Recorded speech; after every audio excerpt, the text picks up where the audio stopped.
Hello and welcome to the Million Dollar Body Podcast with your host Greg Fearon. And today we have Kelly Tannehill, who's going to talk to you about her journey with her health, her business, and how she does things a lot different to how she did them before. Welcome, Kelly. Yeah, thank you for having me on.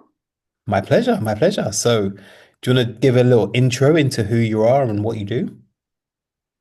I'm Kelly Tannehill. I'm a strategic business mentor. I spent a lot of time in corporate advising small business owners on how to grow profitable businesses. Hmm. Um, I'm also a mother, a business owner, a wife, a sister, a friend, and all the other things. And my corporate life involved a lot of being on at all hours, flying at silly o'clock in the morning. And it was like I loved it. Business is my hyper focus. Hmm. But the challenge became when I wasn't prioritizing myself over everything else, and I got very unwell. Um, so really, my journey with Greg has been about unpicking my health and getting me back to what I would say I'm now focusing on growing my strength. Before it was about getting back to health. Now I'm focusing on growing my strength.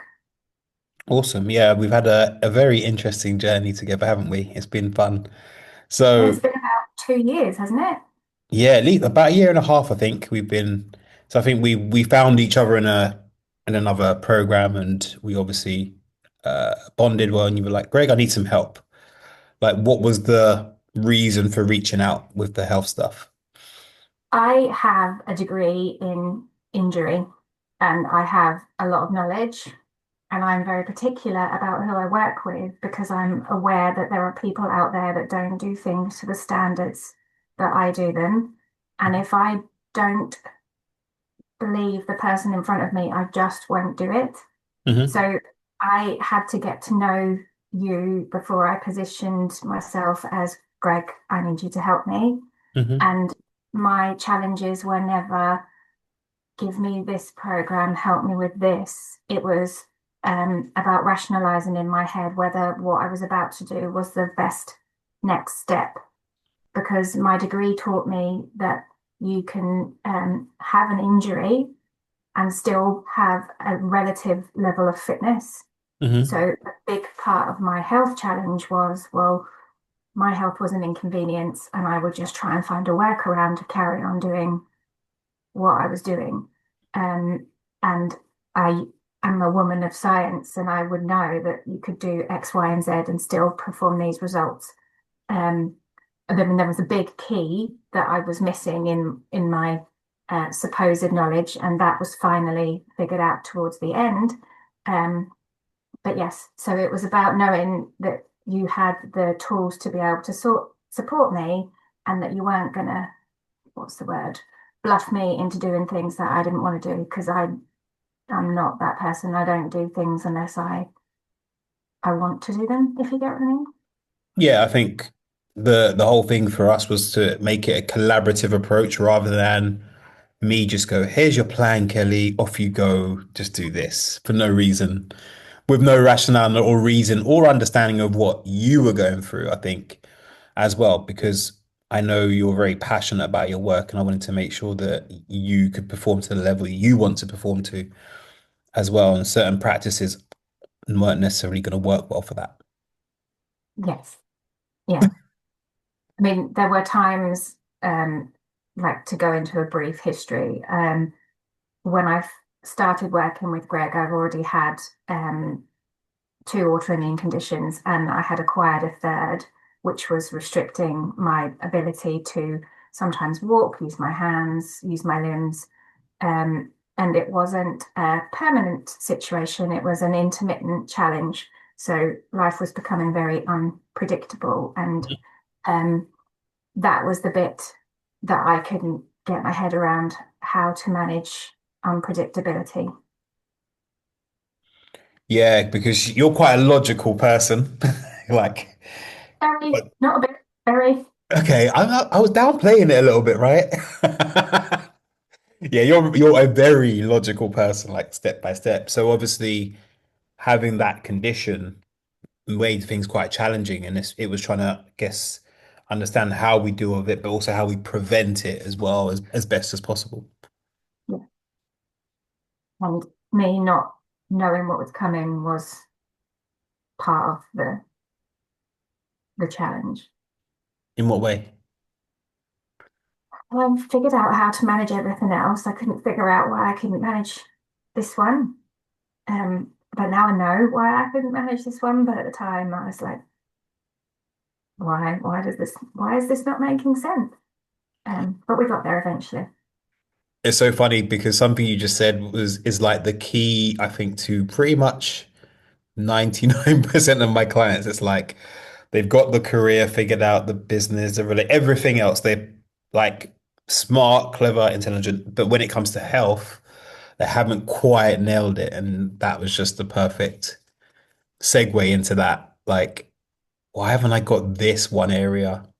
So what did you think it was? Like, why did you think you didn't have it sus? I don't know. I just spent a whole lot of time seeing it as an inconvenience. It was something that was in my way that I needed to get past. And I am quite good at bulldozing as well. So I would have Mhm. just completely ignored myself and gone, this is what I want to achieve. So therefore, I am just going to do it. And sometimes I tried to go around it. That didn't work either. Mhm. So we had to go right back to the basics, didn't we? We did indeed. I remember we first started with kind of swimming and yoga. Take you back Yes, to those days. Tell me completely. more about how that first initial part of that process felt for Well, you. first of all, I hate being wet, right? Yeah. But I knew that swimming made sense because it was non-weight bearing. It meant I could use my muscles and my Hmm. joints without putting, um, unrealistic pressure on them. So I got myself a membership at the local sports centre and I got myself a spa membership because that meant you had better changing room facilities because Hmm. changing room facilities are a big problem. I didn't want to put my feet on the tiles. And, I would have worn flip-flops to the pool and I would be doing the laps and I would be counting the laps because I hated every moment of it, but I knew that I couldn't rely on cycling. I definitely couldn't run. I couldn't row. So swimming was it. And so we built myself up to doing the swimming and I got over the other people's personal hygiene and such. And then I think I said, Greg, there's like yoga classes on here. Do you think I can try yoga classes? Hmm. So I did yoga class. Did I do two of them? I think I did two of them. Hmm. Was the not what do they call it? Not beginner's yoga, but it's about doing gentle yoga. Yeah. And whenever I did yoga when I wasn't unwell, I would have done what they call core yoga. It wasn't hot yoga, but it was dynamic yoga. And I was doing these, what I considered baby moves. And I was just like, this is boring. This isn't enough. Why am I doing this? Hmm. So I came back to you and went, this is not the answer. I can't be doing this. Can I try um, the more experienced class? But I think the more experienced class I couldn't attend because what was going on Hmm. with Alex in school.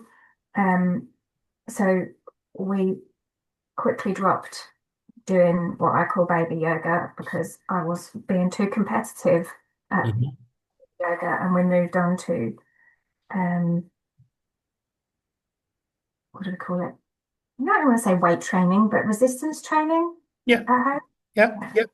Yeah. So we got you being able to do 2 or 3 sessions a week, 10, 15 minutes that could get you out of breath, get you moving your body. And you were able to be consistent with that from having been at a place where you couldn't put stress on your joints. So I think that was a big leap for you. Yes. There with my kettlebells and my yoga mat. Hmm. Um, yeah, so that's where I got to. And I think the thing that I always found a challenge was my diet wasn't necessarily my problem. Mhm. Because I'm a celiac, I already, well, it's quite a restricted diet anyway, but I already ate very well. And I ate very, should we say, frequently. Mhm. Um, I had been a person of the past where I had done those, what do you call them? Fasts. Yep, Um, fasting. Fasting was just a way of me being more effective in doing the things that I needed to do and not prioritize myself. Hmm. Um, and it was just an excuse. Um, but I'd learned that lesson, and yeah, so we worked on building my strength and my sleep because when I first started working with Greg, I'd say 6 hours would have been norm. I think 6 hours was like an exceptional sleep almost. Um, if and a lot of my condition meant that there was a number of times I was on steroids, and Mhm. if I was on steroids, then the sleep was non-existent. But the mentality of me was, I'm on steroids, I'm going to get so much done, Do more, which more, more. which was the wrong move. Hmm. But you know, when you're on steroids, you feel amazing, and as long as you have a carrot, Kelly, not a Mars bar, you know, that's how you can control it. Um, but yeah, so um, we now average sleep of 7.5 hours. Whoop, whoop. Uh, it wasn't all my fault. Gonna go with the majority of it was my son didn't sleep until he was 7, so Hmm. a lot of it was disturbed sleep because he couldn't sleep. But then, you know, it carried on for a year after me not sleeping that well, and that can't be blamed on um, my son. So, yeah, we finally nailed this whole sleeping thing. I think one of the big changes though for you was seeing sleep as important because I think then you started to make changes in your household. So you would stand up for yourself and be like, nope, I'm going to sleep now. This is it. This is my timings. Do whatever you want. I'm going to bed. And I saw that a big shift in you from like being very passive about sleep to I need my sleep. I need to get my sleep. And you would change certain things like the calls you were on and stuff to make sure they're in line with you being rested and refreshed. Oh, yeah, I used to be on calls that started at 8 o'clock at night, and Mhm. then I'd be on calls at 4 o'clock the next morning. You know, when you look back at it and you think, "What?" And then people invite me to their things, and the answer is usually no. And it's not because I'm not interested, it's Hmm. because no, I'm not being on a call after like 6 o'clock at night because I need to compress and wind down before I go to sleep. And if I'm on a call, that's not happening. Hmm. So lots of people have invited me to things and I've said no, but I didn't know how to tell them, sorry, I prioritize my sleep over attending your thing. It's not that Thing. I'm Hmm. supportive. Um, and many a social occasion have been declined because I'm like, no, no, thank you. It means I'm not going to be home till whatever time. So yeah, you started to put yourself first and go, actually, I need to protect my time and energy to so I can show up in the other areas of my life, right? Yeah. And do you remember the time we had the conversation about a nap and a sleep? Yes, I remember that. Yes. Yes. Oh, yes. I'd had an hour and a half nap, and you were like, no, Kelly, that's not a nap, that's a sleep. And I'm like, no, Greg, you put your pajamas on, that's a sleep. Yes, I remember that. I was like, that's not a nap, that's a sleep. Like you go into deep sleep at some point in that. That's a sleep. Yeah. Yeah. Um, I don't nap as much. I do nap at the weekends, but that's because of medication I'm on. Yep. And that's just the way we manage it until I get to come off of that medication. Mhm. Um, and I don't think anybody got sick from having too much sleep. So Not that I know of. There probably will be someone in the world somewhere who slept too much, but in your case, getting more sleep has led to you having more energy, being able to do other things, which is amazing. Um, then there was something else we kind of bumped into really was part of the sleep challenges. There was something underlying going on. You were kind of experiencing some energy crashes, and we Oh had to yeah, spend some time investigating what that was, which was fun. I enjoyed that bit. I didn't. So Kelly's always been this capable person who have had these illnesses that have reduced her capacity to do things, and we had improved all of those. And then I was not capable of being on a coaching call early in the morning. My brain works best early in the morning, so Hmm. I coach early in the morning. Coaching call, get my son ready for school, drive him to school. Kelly crashes. Kelly can't go on. Kelly has to go to bed. What's going on? I'm eating well. Like I would have been eating, I know that this might turn a lot of people, but I would have been eating mince rice at like 7 o'clock in the morning to make sure that I was fueling my body correctly. And I'm there going, what is going on? Why am I not capable of doing this? And I would get to my son's school, and there would be plenty of times where,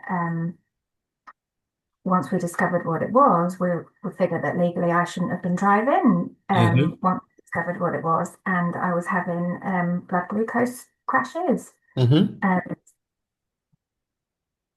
and yeah, it wasn't fun, not in the slightest. When you've overcome everything that you've overcome, and then be like, why can't I get my son ready to school, drive him to school, and get home without feeling like I have to pass out to get through my day? Hmm. Um, and that was when you suggested monitoring my blood glucose. And then we discovered that I was having about some days 3 or 4 hypoglycemic episodes a day. Hmm. Um, and we followed the usual, right, you need to get glucose in your system to get your blood glucose up. And that turned out to be doing the wrong thing Hmm. because um, when I presented the information to the doctors, they then put me on all these tests and studies, and we discovered that if I eat carbohydrate, it produces too high an insulin response and it pushes my blood glucose into hypoglycemia. So Hmm. me eating the meat and the rice and thinking I'm doing the right thing was actually the thing that was causing me to be um, Tired and tired and not capable. So we then switched my food diet completely up, and we would, was it 30% we got it down to? My carb intake was yeah, 30%. 20 to 30%. Yeah, we really pushed it down as much as we could. Hmm. Coming from the girl who said if she didn't eat carbs, she'd kill someone, right? I've said Yes, I that a remember that too. million times on social media. And no one's Uh, died yet, right? No one's been not killed. yet, not Okay, yet. just checking, just checking. Um, so the carbohydrate sources that I eat now come from um, vegetables and fruit, and I have to be careful of the glycemic index of the fruit that I'm eating, and I eat every 3 hours, and it's all, you know, it's all good. But um, we wouldn't have known that if you hadn't have suggested, Hmm. let's look at the blood glucose. Blood glucose is still ropey at the weekends, but that's because of the drug that I'm on, and I've just basically been told the life benefits I have Hmm. exceed, and I just have to suck it up at the weekends um, Hmm. to have the the flexibility that I now have, and I haven't had a flare since last February, which Wow. is huge. We had a something when I had my flu jab, Hmm. uh, but then we realised that's just an immune response, um, and I fell walking the dog, and I got a bit of a sore hand. But I think in reality, if you fall onto an outstretched hand and you've got the conditions I have, then Yeah, that might happen. That's That's a fairly reasonable thing to expect in some ways. Yeah. part and parcel of it. So um, a big part of it was amending the diet I had. A huge part of it was sleep and rest. Hmm. Um, I have worked, I do work with other coaches. So I have a nervous system coach, Louise Lewis, Hmm. and a mindset coach, Robin McLennan. So it was kind of a three-pronged attack as such, because you never really know what is mindset and what isn't. Um, Hmm. but I remember doing a certain activity in my business, and I was like, at all, took my bloods, and it was 1.3, and I was like, oh. And Hmm. I have felt like that multiple times before and just thought it was because I didn't like the activity I was doing. Yeah. You know how there are things that you do in your business that you don't want to do. Yes, I know that. I know that feeling for sure. Yep. And I was like, right, okay, this has been going on for yonks. Um, but we had to get rid of all the other symptoms first for us to be able to see this. Hmm. Um, and the thing that's very good about you is I know how headstrong I am, and a recent example of this is the sushi conversation. Yes. Somebody in Greg's community put up pictures of their sushi, and I really like sushi, but I can very rarely eat it Hmm. because I'm a celiac, and most of the soy sauce that comes with them isn't gluten free. And Greg was like in the comments, Kelly, we'll talk about this on Friday. And I was driving, and I was like, no, we're not talking about this on Friday because there is too much faff involved in making sushi and it doesn't give me enough protein. So therefore, no, right? We switched straight back to we're just going to carry on eating the tuna and we can dream about sushi one day when I go back to London and there's a place that does it for gluten free and I won't have the faff involved in making it Hmm. because it's a lot of faff, isn't it? Yeah. It's definitely not easy. It's not easy to make. Having seen it being made at home, it's not easy.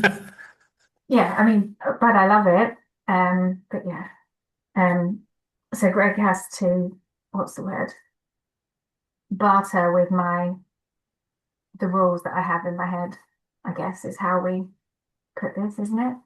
Yeah, I think as you said earlier, you're quite headstrong, and I think you're a very capable, smart person. So you want to charge ahead, and you're very sometimes. So my role is often sometimes the ask Kelly the right question, so she arrives at the point where she doesn't uh want to Post the push. resistance. Yes. Or where she can be at peace with the resistance that she might have about something. Um, because yeah, I think this happens for a lot of very smart women. It's that whole thing of like, I've got my thing, and you just get fixated on the thing rather than what's going on around it, what your thought patterns behind it, etc. And shout out to Robin and Lou, who are awesome, by the way. Um, that I think that was really like important for you to have a team, as it were, who could Yeah. help you with those different things at different points. Um, And the ladies in your group, um, I'm autistic and I can literally eat the same thing day in, day out, forever. Like when I was with the consultant about I've reduced this down to, I think at the time, 30%. He's like, and can you keep this up? And I was like, yeah, like my autism will handle that for me, right? mhm, And he was like, are you sure? And I'm like, yeah, I can. Um, but with the other ladies in the group, some of them have completely different diets to me, and mhm, I just buy stuff on autopilot and I buy the same things. So for me, when they're talking about different foods, I'm like, oh, I'll try that, or I'll consider trying it, or I can't find it, or whatever it happens to be. So the ladies in the community actually help bring variety into my diet because um, I will just continue to eat the same thing because I know that it works. it fits into my timings, my discipline, all the rest of it. Because introducing something new isn't about me trying something new. It's is there something new going to fit in into my environment? the structure you've created, right? Because you're very good at creating Yeah. a structure, and nothing shall pass if it does not meet the structure. It's like the Kelly structure 100%. viewpoint. Nope, nope, nope. Okay, not today. Not today. No, your name's not down. You're not coming in. But I think it's been a bit an interesting journey for you as well. Like in terms of your body has changed. But we never set out to kind of change your body composition, lose weight. That was never the reason why you wanted to work with me. It was actually about you just wanted to get your energy and get stronger. Um, Yes, I think when we started working together, I was 68 kilos, mhm, and I have had a previous version of Kelly who would have been on the verge of psychotic of how many calories she was eating. And it wasn't a very good place to be. mhm, So when I started working with Greg, I was very resistant to, no, I'm not measuring my um, circumferences. I'll weigh myself once a month. Um, I still fit in the clothes that I had 20 years ago, right? My body doesn't change that much. mhm, Um, so I started out at 68 kilos and I'm now 61 and a half or something like that. But we were never there to, it was never about losing weight. Um, but it just appears to have happened. I think from being more mobile and being more active mhm, more than anything else. Like I still eat like there or thereabouts 1,800 calories a day. Sometimes it's more, sometimes it's less. mhm. But we're not fixated on it. We've kind of never really gone right. We're gonna do this big calorie deficit or whatever. We've just gone, how do we make sure your food gives you the energy so you can perform? Because I think that was Yes, that was always the big thing, and your body composition has changed as a result of the things we've done, implemented, you getting stronger, and like you said, being able to be more mobile. yes. So I'm walking the dog um, every morning on the beach, bar the strong wind warnings, because that's not safe. Yeah. Um, and where I live, it's quite, what's the word? We're quite exposed to the elements. Mhm. But yeah, it's not been like I probably did get psychotic when I was trying to get down to the 25% carbohydrates. Don't get me wrong, I'm not going to lie there, but that was for a medical Yeah. reason. We were trying to Uh, understand what was happening with the body and why it was acting in the way it was, etc. and people are like, well, do you not miss that? And I'm like, if you knew how I felt before, you wouldn't even be like entertaining asking me that. And it was the same when I was a celiac. When Hmm. I first discovered I was a celiac, it's not oh, it's terrible. It's, oh, you have to, end of story. Just um, grieve the fact that you're never going to eat nice bread again because the bread is not nice. And figure out another way of being as Hmm. such. Um, and that's what I did. Yeah. And it's been amazing for me to see the change in like your energy levels, like the daily, right? Greg, I'm out with the dog. I can get Penny, is it? Remind me. Yeah, Oh my God, I'm Penny. going right. Yes. And she's Um, asleep here at the moment. So,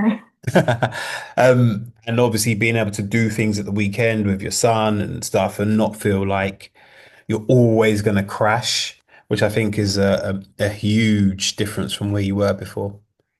yeah, I mean, we still have the emergency kits in the car. I still have stuff in my bag. Because if you get in any way,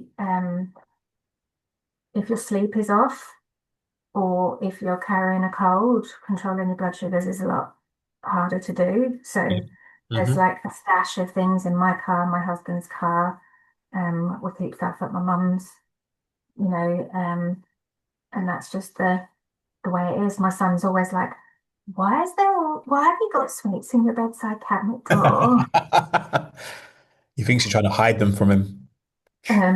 But yeah, I mean, it's like you know, when mums have to pack their bag for going to the hospital to have their baby, Yep. like that's always in the car. There's always a stash in my husband's car. Do you know what I mean? That's just Yeah. how we roll. And as long as those are there, then um, and I always wanted to be. I don't want to say I'm a purist, but there was a time where we were having conversations about supplements, wasn't there? And Hmm. people can take supplements, that's fine. But I've always wanted to get my nutrients from my food. Yep. So the solution to this blood sugar problem has always been food. It's never been about drugs. And when I was with my consultant there in December, he was really impressed with how everything has improved so much. Um, like I think at one point my rheumatoid factor was over 150, Hmm. and it's now at 50, which is still not what they call normal. Ideal, yeah. Hmm. Um, but it's way better than over 150. And my ESR is now in normal, and that hasn't been within normal for however long. And he was like, now, Kelly, the thing we need to work on here is your iron levels. And I kind of looked at him and went, oh, been like boring. Like, we've been doing this all my life, my iron levels. And he was like, I would like you to take. And I went, no, I'm not taking any supplements. I am sick of taking tablets. I don't wish to be taking this drug I'm on. I want you to hear that I want to come off of this drug. And he went, you have to stay on this drug. You have to be stable for 3 years before we take you off it. And I'm like, that's not happening. And I went, anyway, what about the iron? And he went, right, well, if you won't take the supplements, then I want you to start eating apricots. And I was like, yes, Hmm. I I can eat apricots. So I eat apricots every day to keep my iron levels up because the iron tablets that they give you just rip the stomach clean out of you. It's really Yeah, not, they're not fun. They're not always fun, are they? No. no. Um, so we call them my medical team, they know that I don't want to be taking anything that I don't have to. And I'm no longer on naproxen. I'm no longer on tramadol. I'm on the methotrexate that I'm on now, and hope to be coming off it as soon as possible. Awesome. So, if you were to summarize, I guess, for anyone who's listening to this and going, okay, maybe I should work with Greg. What would you say is the differences in my approach to what you see in the world? You don't tell anybody what to do, which is a Hmm. great step in my PDA. Um, you look at what they're doing and figure out where the habit is being broken to allow them to change um, the pattern. And it's not about diet, it's about a lifestyle. I think that's the Hmm. difference. Um, because everything that I've created is about being able to build it into the life that works for me and my family. Because if you're trying to force a square peg into a round hole, doesn't matter how much you try or how much discipline you do Hmm. it. So you figure out how um, we can integrate this stuff into our working Hmm. worlds as Yeah. such. Sometimes that looks like the calendar, the diary. Sometimes that looks like the food you're eating. Sometimes that looks like the sleep pattern, depending on Hmm. what's going on. But yes, and this whole, I'm going to say forced rest was actually what was the key. Um, because like my parents are hard workers, grafters. Hmm. That's always ever been modeled to me, and I was just continuing on that pattern because I didn't know any difference. But to have Greg in the side going, Kelly, is this what you should be doing? Is Not that saying Kelly, stop doing it, saying Kelly, is this what you should be doing? is this identity that you're working and being, is it actually benefiting you? Is the Yeah, question. Is this supporting you, Kel, or is it not? yeah. but I know I can be very headstrong. But there are a few people I can listen to. You headstrong? Never. Um, so yeah, I'm just lucky that of the people that I've chosen to work with, from coaching perspective, but also my consultants, they work with me, Hmm. um, because I would automatically put my heels in if somebody was trying to say do this or do that. Yeah. Uh, Yeah, I totally and I agree. think that's a lot of strong women in business. You don't become a woman in business by being what's- easily walked over, I guess. Is that? Yeah. Yeah, I'd agree that you have to be quite tough, and quite forceful to force your way through many things in business, I think, for women. So yeah, you're not going to be a what's the word? Now I can't think of the word. This is your fault. Format. That's the one. Yeah, you're not going to be like lie down and just take things at all. So yeah, I totally agree with you. But I think there's also that part of yes, you can be a powerful woman in your work and be absolutely a superstar. But if you don't rest and recover, then eventually that power drains. And that was the bit that was missing. Um, because in my degree, I was taught to, take people from moment of injury through to full functional fitness. And that was all I focused on. Yet we were taught rest and recovery was important. And I completely admitted that part from my own process. And Yep. then when I reflected on it, I was like, oh, what? You know, like I probably did shame myself because I thought I would say it to other people, oh, just didn't, Not to me. Hmm. not to myself, Not to you myself. know. Yeah, I totally agree. I see that so many times. Like you tell family members, "Oh, you need to rest, you need to relax," and there's me in the background going, "Are you resting? Tell me what's the story with that? What's the narrative you got there? Let's unpick that, shall we?" Yeah. Yeah. So rest and recovery was the bit that I had completely admitted, Mhm. from my life. And I was just trying to figure out how I could get through these inconveniences because I wanted to achieve X, Y, and Z. And I think the beautiful thing out of all of this is actually you're able to be more, I will say in inverted commas, productive, but you're able to do more now. You've changed how you do your work. You've changed so many things that actually benefit you now with that approach of rest, and recuperation in mind as well. Yes. And I also, if I'm not feeling it, now I'm not saying that I am meandering to my feelings, but I don't push through anymore. I Hmm. have a window of tolerance that I work in. And if I know I'm at a certain level, then I just don't. And I'm like, there's really nothing that's going to happen if I don't do this. And, there's always, I can do this tomorrow. I'll never let it go till next week, next month. I know Hmm. that Yep. because of the trust that I have within myself. But there's very rarely anything that needs dealt with, um, overnight. That there is the mic drop. Ladies who are listening to that, there's nothing that needs to be done immediately. Very rarely. Very rarely. So I guess my last question then is, if there's a woman listening and is like on the fence of working with me, what would you say to them? Um, just I wouldn't have got to where I am without the support that I've had because I would have continued on being headstrong and the people around me, um, even if they had challenged me, I wouldn't have listened because they didn't have the expertise that I needed to have the challenging conversations that Greg and I have had. Hmm. Uh, like it's not all been sweetness and light, has it? There's been times I've been like, but Greg, what about this? And do you remember the quality of the chicken conversation, Greg? Is that a good enough chicken Yeah, to I be? remember that. Yes. Good. Um, but he's very patient and but also very reasoned.